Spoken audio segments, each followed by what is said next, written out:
बिस्मिल्लाहिर्रहमानिर्रहीम। अस्सलाम वालेकुम dear students, I am Amir Hamza, your physics teacher.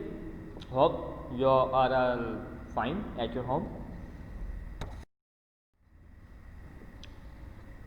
10th class हम लोग चैप्टर नंबर 15 डिस्कस करेंगे, इलेक्ट्रोमैग्नेटिज़म।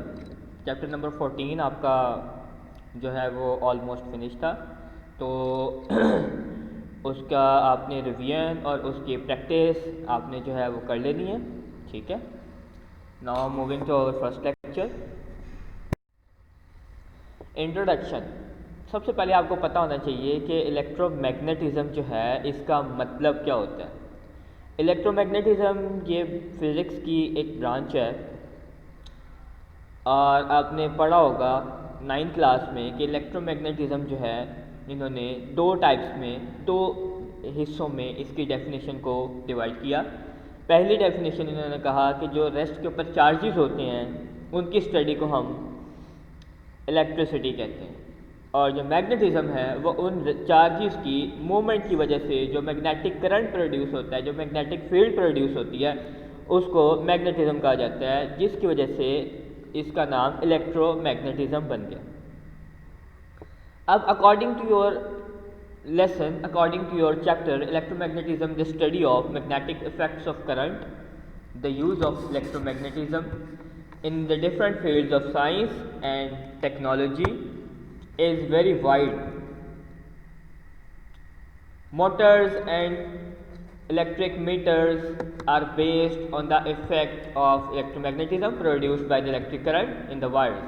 Generators produce electric current due to the movement of wires near very large magnet. वो कहता है इलेक्ट्रोमैग्नेटिज्म एक ऐसी स्टडी है जिसमें हम मैग्नेटिक इफेक्ट्स को स्टडी करते हैं, यानी कि मैग्नेट के थ्रू या ऐसे एलिमेंट्स जिनकी वजह से मैग्नेटिक इफेक्ट प्रोड्यूस होता है उनकी स्टडी को हम इलेक्ट्रोमैग्नेटिज्म कहते हैं। स्टूडेंट्स, इलेक्ट्रोमैग्नेटिज्म की बहुत सारी एप्लीकेशंस हैं, ठीक है। आपकी ये जितनी trains, bullet trains, levitation trains, ये जितनी भी वर्क करती हैं, ये सारी की सारी इलेक्ट्रोमैग्नेटिज्म के फिनोमेना पे वर्क करके फिर चलती हैं। इसकी टेक्नोलॉजी बहुत बड़ी है, इसकी मार्केट बहुत बड़ी है, ठीक है। आपकी ये होम अप्लायंसेस जिसमें मोटर्स आती हैं और जिसमें इलेक्ट्रिक मीटर्स आते हैं, ये सारे के सारे इलेक्ट्रोमैग्नेटिज्म के इफ़ेक्ट की वजह से हम इनको यूज़ कर पाते हैं, ठीक है। इनकी वायर्स के अंदर जो करंट गुजरता है, उन करंट की वजह से जो मैग्नेटिक फील्ड प्रोड्यूस होती है, आपको पता होगा कि हर वायर में से गुजरने वाले करंट का एक फ्लक्स होता है, उसका एक एरिया होता है कि जिस एरिया के अंदर कोई चीज़, मेटल या कंडक्टर आती है तो उसको वो अट्रैक्ट करता है अपनी तरफ। इसी तरह जनरेटर्स हैं, वो भी इलेक्ट्रिक करंट प्रोड्यूस करते हैं वायर्स के अंदर करंट के मूवमेंट से, ठीक है। और वो किस वजह से होता है, बहुत बड़े से मैग्नेट्स हमने अगर अटैच किए हों जनरेटर्स के साथ तो बहुत हाई लेवल का करंट जो है वो जनरेट करते हैं। आपके पास जो नेक्स्ट टॉपिक है वो है बेटा magnetic effects of steady current. इसमें वो कहता है ampere discovered that when a current passes through a conductor it produces magnetic field around it. To demonstrate this, we take a straight conductor wire and pass it vertically through a cardboard. वो कहता है ampere ने क्या किया, current को, ampere ने ये चीज़ discover की कि जब करंट किसी कंडक्टर में से पास किया जाता है तो फील्ड प्रोड्यूस होती है उस कंडक्टर के अक्रॉस। यानी कि आप इस तरह से समझ लो कि एक पाइप में से जब हम किसी वाटर को फ्लो करवाते हैं तो उस पाइप के इर्द गिर्द अगर फील्ड क्रिएट होगी तो हम कहेंगे कि ये इस वायर की, इस पाइप की फील्ड है due to the flow of water. इसी तरह जब करंट किसी वायर में से गुजरता है, पास करता है, तो हम कहते हैं कि this current, this field generates, this field produces across the conductor is due to the flow of current in the wire. So students, आपके सामने ये जो एक्सपेरिमेंट इन्होंने एक दिखाया हुआ है, एक आपके सामने एक पिक्चर शो की हुई है, उसमें वो कहते हैं connect two ends of the conductor wire with the terminals of battery so that current flows through the circuit in the clockwise direction. अब करंट जो है वो क्लॉकवाइज डायरेक्शन में मूव कर रहा है। जब कब मूव कर रहा है कि जब आपने पॉजिटिव से नेगेटिव करंट की डायरेक्शन को रखा हुआ। लाइकवाइज जैसे ही आप करंट की डायरेक्शन को चेंज करते हैं, जब करंट की डायरेक्शन को आप चेंज करेंगे, पोलैरिटी को रिवर्स करेंगे, तो क्या होगा कि आपके पास जो फील्ड लाइंस हैं वो क्या हो जाएंगी, एंटी क्लॉकवाइज हो जाएंगी। बैटरी की पोलैरिटी को आप चेक करें फिगर ए में, तो पॉजिटिव टर्मिनल आपका अपर साइड पे है और नेगेटिव टर्मिनल आपका लोअर साइड पे है, और करंट की डायरेक्शन वही पॉजिटिव से नेगेटिव है।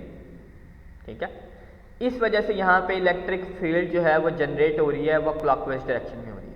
इसी तरह अगर फिगर बी में आप देखें तो जो आपका पॉजिटिव टर्मिनल है वो लोअर साइड पे है और नेगेटिव टर्मिनल आपका अपर साइड पे है। करंट की डायरेक्शन सेम है, पॉजिटिव टू नेगेटिव, और जिसकी वजह से यहाँ पे इलेक्ट्रिक फील्ड की जो डायरेक्शन है वो एंटी क्लॉकवाइज। ये ब्लू कलर का जो आपको नज़र आ रहा है ये वायर है, और इसके अक्रॉस जो फील्ड प्रोड्यूस हो रही है वो आपको एरो से शो की गई है।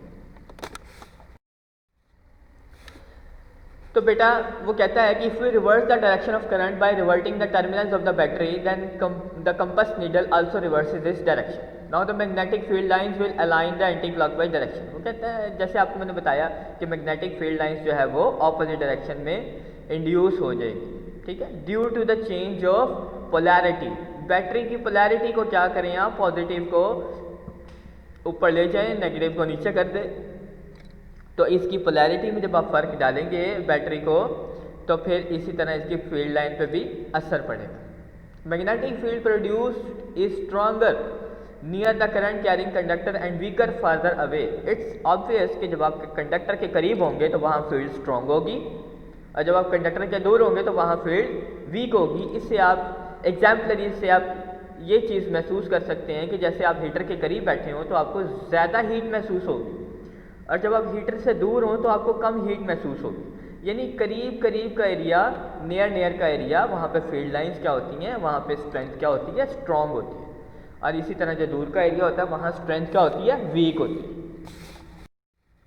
सो स्टूडेंट्स ये आपका टॉपिक था, ये आपने कर लेना है, इट्स वेरी इजी, और ये आपने याद करना है। ठीक है, और अपने रजिस्टर्स पे भी नोट डाउन करना है, और चैप्टर नंबर 14 के आपने क्वेश्चंस जो हैं शॉर्ट क्वेश्चन वो भी कर लेने हैं। ठीक है, और ALP के अकॉर्डिंग आपके पास शॉर्ट हो गया सिलेबस, तो इसलिए आपने ये ध्यान से फोकस के साथ ये चीज़ें पढ़ते रहना है। और इस सिचुएशन में, इस पेंडेमिक सिचुएशन में अपना बहुत सारा ख्याल रखना है, बाहर जाने से गुरेज करें। ठीक है, और अपने आप को, अपने घर को साफ़ सुथरा रखें। इंशाल्लाह नेक्स्ट लेक्चर में आपसे दोबारा आवाज़ के थ्रू मुलाकात होगी। Okay, thank you.